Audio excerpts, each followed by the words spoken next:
from the Redneck Garage. Well, I'm out here with the new JK, and I'm contemplating projects to start on, and I'm hampered by weather, rain, cold, but I did think there was one thing that I could get started on, and that's the radio. Now, Chrysler's never been known to have great radios. Even back in 1956, they came out with like this weird phonograph called a Highway Hi-Fi, which was a total flop. And since then, they've had one after the other of kind of crappy radios, in my opinion, from all the Chryslers that I've had. Even my Ram ProMaster radio is junk. I hate it. So let's take a look at why I want to replace the radio in a JK. Okay, so here's the stock radio that came in the Jeep, and you know, it doesn't look that bad. Unfortunately, there's some kind of fogging like on the edges here as far as like the LCDs go. That's something in the display, I would say. But you can see that it looks like it has all the different options that you would want. It does have an auxiliary place to put in a cord to your phone, but who uses that anymore? Everybody wants Bluetooth, and it looks like it does have Bluetooth, but yet when you click on, it says not equipped with Uconnect, and then you go over here and click the phone, not equipped with Uconnect.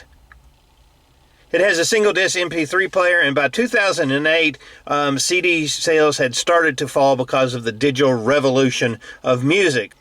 So in 2008, this wasn't that great. Basically, all you could do is plug in your phone and play music, and you couldn't talk on the phone, which now, with a lot of states making it illegal to talk on a handheld device, you really kind of need that.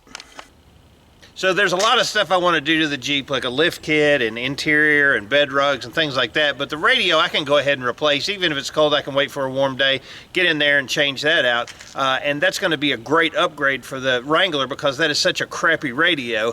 I can tell you this, I don't know of many factory radios that were just mass produced that you push the button and it says not equipped with, right? All the radios that were put in the Jeeps had a phone button and a Uconnect button, and they didn't put it in all the Jeeps. So, I mean, that's just, I don't understand that.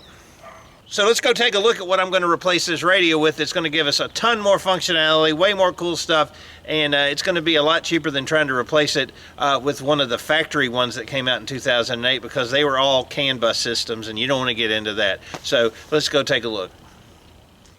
Okay, here's all the stuff for updating the radio. I thought we'd take a look at it. I bought our Boss Audio Systems BCPA 9685RC. Don't worry, I'm going to put links down below if this is something that you like. Amazon was actually the best price on this, so I got everything from Amazon really on this. So I'll have links to everything below. If this is the same setup you want, great. Look at the other radios if you don't like this one, but this one was pretty cool. It was in the really low 200s, and I thought that was very reasonable.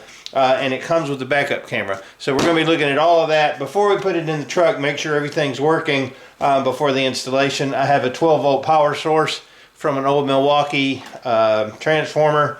That's the official hot wire because I put a knot in it. So let's open it up. Hopefully the screen isn't broken on this thing. Usually they're packed pretty well. You don't have to worry about them too much. Register, paperwork.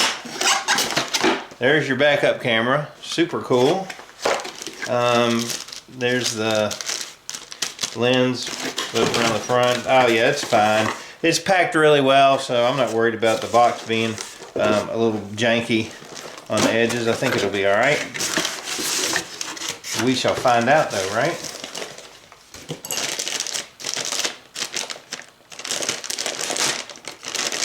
Alrighty.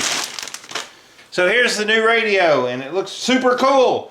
These are supposedly a little bit shorter than the standard CD radios because it's not as deep as a CD radio, which is good because I'm going to have some extra wiring, and I'm going to show you why.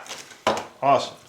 Alright, so here's the vehicle interface kit, which plugs in basically to the factory wiring on a 2007 to 17 Wrangler. We don't really have to fool with this right now. We're not putting it in the Jeep. Now, if you had a later model, mine's a 07, so it doesn't have any steering wheel control. But the newer Wranglers with steering wheel control, yes, this would work with that too. It also interfaces with the steering wheel control. So, awesome. Chrysler Dodge Jeep multi-kit. This is for mounting it in the dashboard, and this is supposedly the correct one for that. There again, we're not going to be messing with this yet. It'll be when we put it in the truck. Now, the other few things that I have, this is a radio adapter that should adapt to the Chrysler style antenna into this one. And also, we've got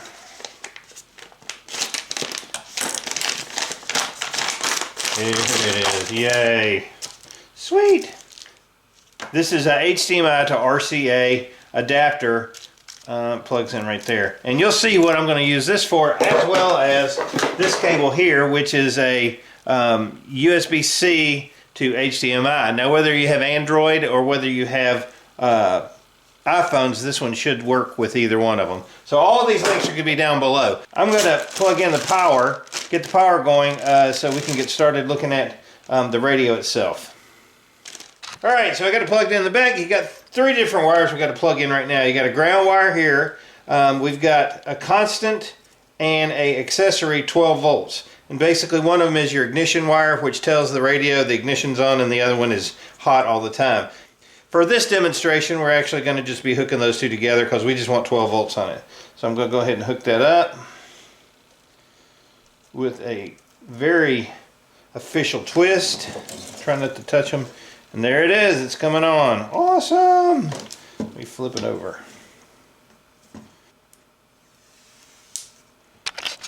Nice, I like the looks of that. Alright, so this is the display. This is just how it comes out of the box. I'm sure it's in demo mode, so it's changing colors, but you can set it on green, which is what we'll do because the interior lights on the Jeep, all the dash lights are green. It's got a hands-free, you can do the phone, and these are your inputs, Bluetooth, so you don't have to use a cable. Right, it hadn't found that yet. Apple CarPlay, and it also has Android Auto, and that's one of the reasons I picked this, because I have an Android phone and I really wanted a good Android Auto because I didn't want to get one with navigation on it. My phone does a great job navigating, but I did want to be able to play it through the radio, and that works great for that.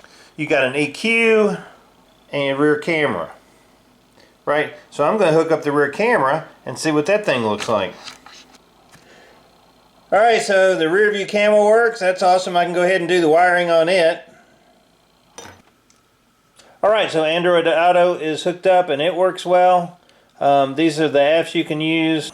Pretty cool. I can use Sirius on it even too. I have a subscription, so I can sign in and use Sirius radio on this without even having a Sirius antenna. So that's super cool. Love that.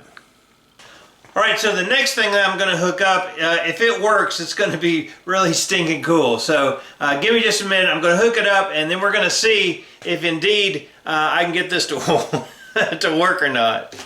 There's a Redneck Garage on my phone playing on my stereo, so that's stinking cool. To be able to do this, right, you have to have an HDMI cable that plugs into your phone, and then it goes into this HDMI to RCA adapter, and then it plugs into the back of the stereo. And with that, you can stream whatever's on your phone. It has Bluetooth capabilities from the phone. You can see that it's actually playing the audio from that right now. And the rear camera, I don't have it hooked up right now, so it's just going to go to the black. But so awesome! Everything that I wanted to hook up to this thing works. So now I can go ahead and install it into the Jeep. Okay, so that's the radio we're putting in, and I'm really happy with it. Everything seems to be working. It's going to be a lot more functionality. The price is going to be less than trying to put in an old factory one. So that's going to be the next video. We're going to be putting it in. Everything that I purchased for this installation is down below, and that'll be the next video. We'll yank the dash apart and start installation. I'm kind of excited. I'm David from the Redneck Garage. Keep turning wrenches.